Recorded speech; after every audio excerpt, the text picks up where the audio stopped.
ఇది అలల దొంగుండే దీవి. కొత్త వాళ్ళు కనిపిస్తే చంపేస్తాడు. నువ్వు ఇక్కడి నుంచి వెంటనే వెళ్ళిపో. కావాలంటే నా పడవైనా ఇచ్చేస్తాను. నేను అనుకున్నా ఇక్కడి నుంచి వెళ్ళలేను. 2 రోజులు సముద్రాన్ని ఈత్తు రావటం వల్ల అలసట ఇంకా తీరలేదు. నేను విశ్రాంతి తీసుకోవాలి. అలా అయితే ఈ దయ్యాల ఓడలో నువ్వు విశ్రాంతి తీసుకోవచ్చు. ఉయ్యాల ఓడ గురించి విన్నాను. ఇదేంటి దయ్యాల ఓడ? ఈ దయ్యాల ఓడలో దయ్యం ఉందని ఇటుపక్క ఎవ్వరూ రారు. నువ్వు వీరుడు కదా, నువ్వు ఇందులోనే ఉండు. మంచి ఆలోచన.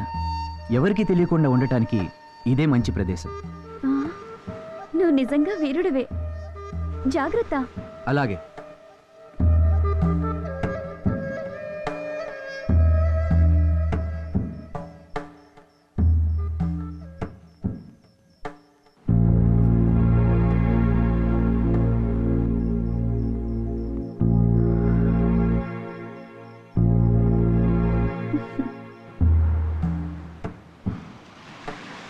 పచ్చదీవి వీరుణ్ణి ఈ దయ్యాల ఓడలోకి పంపించాను.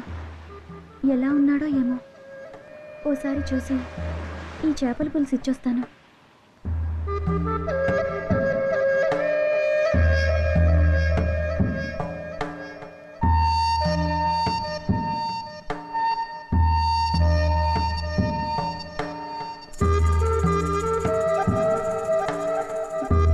ఏంటి, వీరుడు కనపడటం లేదు.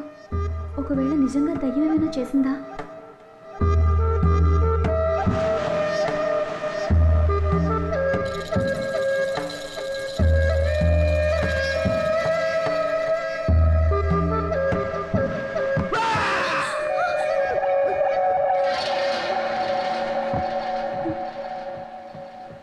మోహిని, మోహిని!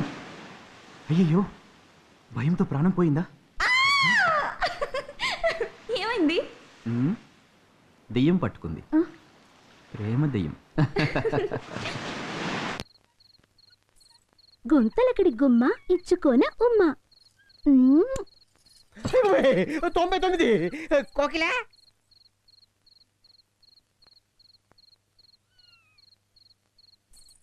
డండనక్కడ డన్న పుచ్చుకోరా కన్నా. తమ్ముడు ఏం జరిగింది? 100 నా 100.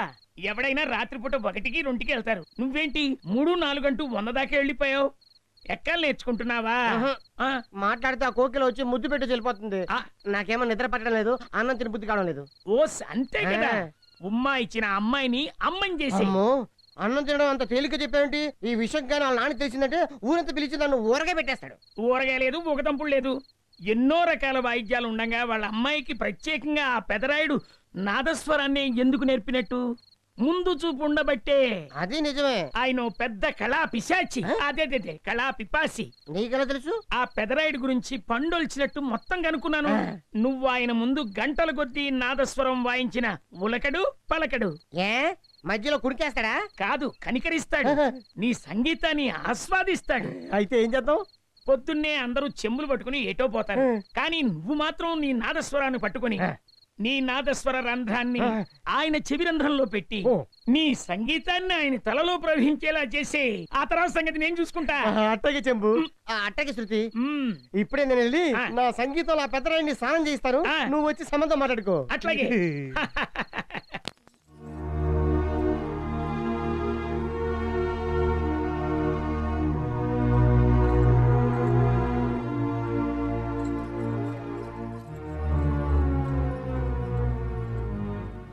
జయంతి, ఈ కుందనపు బొమ్మ నేల మీద నడిస్తేనే మీ అన్నయ్య తట్టుకోలేడు. ఇలా నువ్వు అంగప్రదక్షిణ చేస్తే ఆయన మనసు విలవిల్లాడిపోతుందమ్మా. అత్తయ్య, ఈ తనువు మనసు ప్రాణం అన్నీ నా జగన్ కోసమే. తను క్షేమంగా తిరిగి వచ్చేంత వరకు నేను నా దీక్షను మానను. దిగులు పడకు జయంతి. నా బిడ్డకి ఎటువంటి ఆపద రాదు. వాడు సప్త సముద్రాల అవతల బందీగా ఉన్నా నీ ప్రేమ వాణ్ణి నీ దరికి చేరుస్తుంది. మహారాణి గారికి ప్రణామాలు.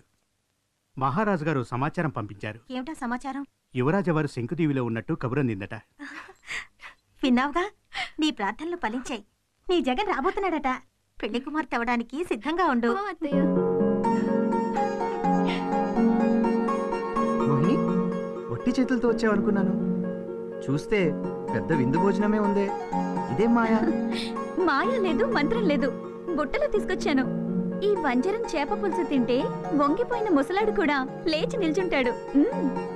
సరే, తర్వాత? పీతల పులుసు. ఇందులో ఒక విశేషం ఉంది.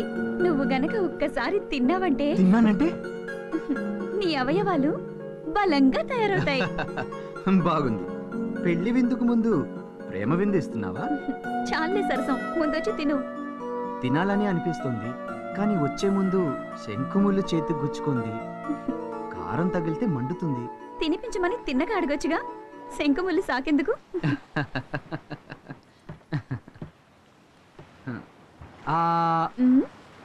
ఆగవయ్యా, ఇంకా కలపనే లేదు. ఇంతలోనే నోరు తెరుస్తావెందుకు?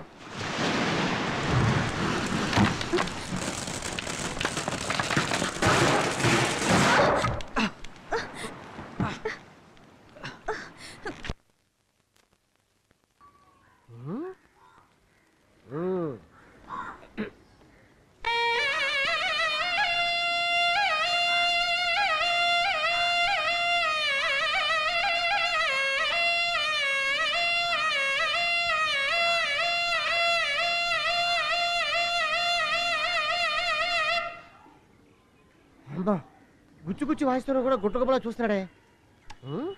నువ్వు ఆయన ముందు గంటల కొద్దీ నాదస్వరం వాయించిన ఉలకడు పలకడు. ఆస్వాదిస్తున్నాడా?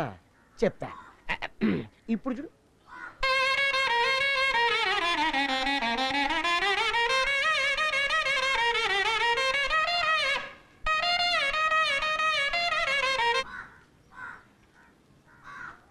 చెవులు అట్టకాడబెట్టి కూర్చున్నట్టు వాయించిన కూడా బెల్లం కొట్టిన రాయిలో కూర్చున్నాడేంటి?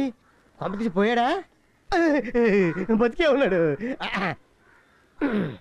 ఇప్పుడు బుర్రలోకి ఎక్కేలా వాయిస్తాను.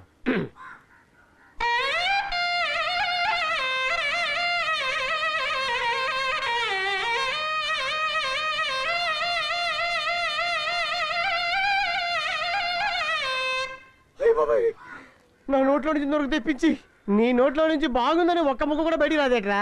అసలు మనిషినా చెయ్యి. అయ్యా, ఇదంతా నా కోకిల వల్ల చేయాల్సి వస్తుంది.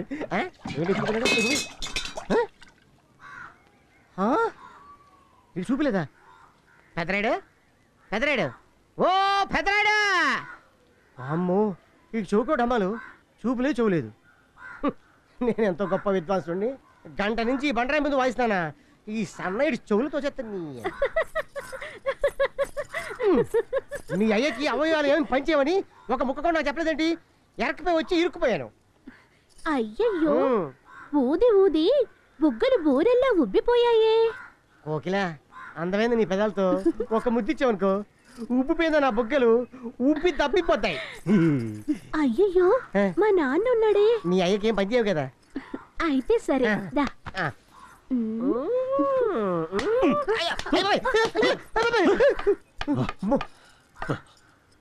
నా కళ్ళ ముందే కసాబిసా మసానా. పిల్లంటే పిల్లిలా వచ్చి పిల్లిలా పోవాలి. మూకుళ్ళో తెరితే మొహం పచ్చడైపోద్ది. అవును, మీ నాన్న నన్ను పిచ్చ కొరుడు కొట్టి పిల్లని వెళ్ళిపోయాడేంటి? సరే, పిల్లి కాకపోతే బల్లి అనుకో. అయినా ఎలా కొట్టాడబ్బా? ఇది పోయింది, ఇది పోయింది, కానీ ఇది ఉంది కదా. మీ దగ్గర ఏదో కంపు కొడుతోంది. ఆ వాసనను బట్టి మా నాన్న మిమ్మల్ని కొట్టి ఉంటాడు. నా దగ్గర వాసన ఏంటి? నీ దగ్గరకు వచ్చే ముందు అత్తరు కొట్టుకొచ్చాను. నా దగ్గర వాసన. ఓహో, వచ్చే దారిలో పేడ తొక్కుంటా ఆ వాసన కొట్టుంటాడు. కోకిల, కోకిల, ఈ కోకిల చీయని అటు వెళ్ళిపోయింది. ఈ మామగారు కొట్టేసి అటు వెళ్ళిపోయాడు. నేనటు వెళ్ళాలి? ఆ చెమ్ముగాని పట్టుకోవాలి. చెప్తా.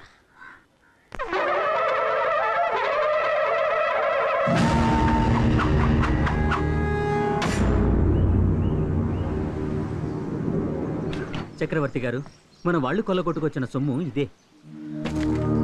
ఆహా, ఒకే రోజు ఇంత సొమ్మ! అలే, అలల దొంగ ఖజానా ఎప్పటికప్పుడు పెరుగుతోంది.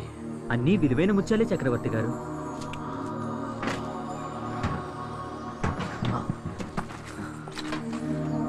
అన్నీ బంగారు నగలు. ఇదే కదా అలల దొంగ అదృష్టం. ఇది అన్నిటికంటే పెద్ద పెట్టెలా ఉంది. ఇంత పెద్ద పెట్టెలో ఏముందో తెల్లారేసరికి నేను చక్రవర్తినైపోతాను. తెరవండి.